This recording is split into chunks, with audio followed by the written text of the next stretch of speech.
অষ্টম শ্রেণীর প্রিয় শিক্ষার্থীরা, তোমাদের বার্ষিক পরীক্ষার জন্য ইসলাম শিক্ষা বিষয়ে যে প্রশ্নটা দেওয়া আছে নমুনা, তো এই প্রশ্নের সমাধান দেখবো আজকে আমরা।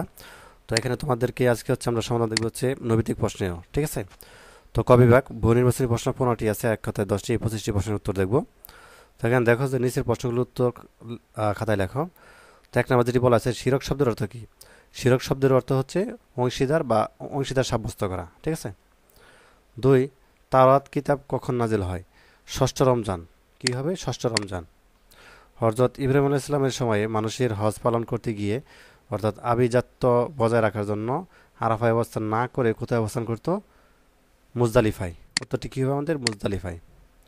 হজ ও উমরার জন্য বাইতুল্লাহ যাওয়ার পথে অর্থাৎ মিকাত অতিক্রম করার আগে এহরাম বাঁধা কি? ওয়াজিব।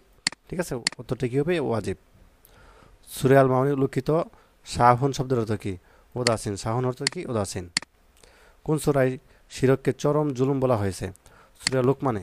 কি হবে? সূরা লুকমানে। তো তারপর দেখো 7 নম্বর, যে বেগম তাহমিনার এত টাকা এত পার্সেন্ট হারে বছরে শেষ কত টাকা জাকাত দিতে হবে? অর্থাৎ 22,375 টাকা, ঠিক আছে। তো তারপর দেখো যে হাদিসে মোতাবাতির হওয়ার জন্য কয়টি শর্ত থাকা বাঞ্ছনীয়? 4টি। অপচয়কৃপণতা এই দুই প্রান্তিকের মাঝখানে হলো কি? অর্থাৎ মিথব্যয়িতা। নিশ্চয় যারা মানুষকে অন্যায়ভাবে কষ্ট দেয় আল্লাহ তাআলা তাদের শাস্তি প্রদান করবেন। এটি কোন হাদিসে গ্রন্থে বর্ণিত হয়েছে? মুসলিম, ঠিক আছে। হিজরতের সময় মহানবী সাল্লাল্লাহু আলাইহি সাল্লাম কুবা নামক স্থানে কতদিন অবস্থান করেছিলেন? 4 দিন। উত্তরটি কী হবে? 4 দিন।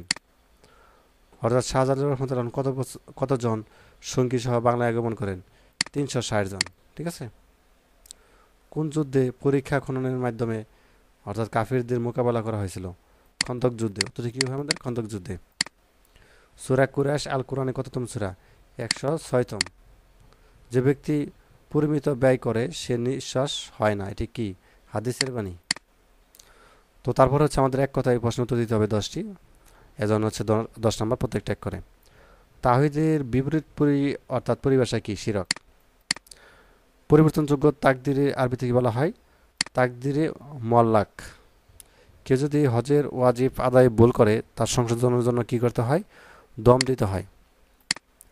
4, মুসলমানরা মদিনায় হিজরতের পরে কত বছর হজ পালন করতে পারেনি? 6 বছর। রাসূল সাল্লামকে যারা নির্বংশ বলে উপহাস করত তাদের মধ্যে কার নাম বিশেষভাবে উল্লেখযোগ্য? আস ইবনে ওয়াইল। আর মাউন শব্দের অর্থ কি? গৃহস্থলীর প্রয়োজনীয় ছোটখাটো জিনিস, ঠিক আছে। তো তারপর দেখো 7 নম্বর, মুসলিম সমাজ ব্যবস্থায় প্রতিবন্ধী ব্যক্তির দায়িত্ব নেওয়ার ইসলামী বিধান কি? ফরজে কিফায়া। এক মুসলিম অপর মুসলমানের কয়টি হক রয়েছে? 6টি। হযরত ফাতেমা রাদিয়াল্লাহু গৃহ পরিচালকের নাম কি? ফিদ্দা। ইসলামে পরমত সহিষ্ণুতার প্রকৃত উদাহরণ হচ্ছে মদিনা সনদ। তো এই ছিল তোমাদের ইসলাম শিক্ষা বিষয়ের যে এক কথায় নৈমিত্তিক সমাধান। প্রথম পর্বে দেখলাম আমরা, তো দ্বিতীয় পর্বে আমরা সংক্ষিপ্ত প্রশ্নের সমাধান দেখব। ধন্যবাদ সবাইকে। আল্লাহ হাফেজ।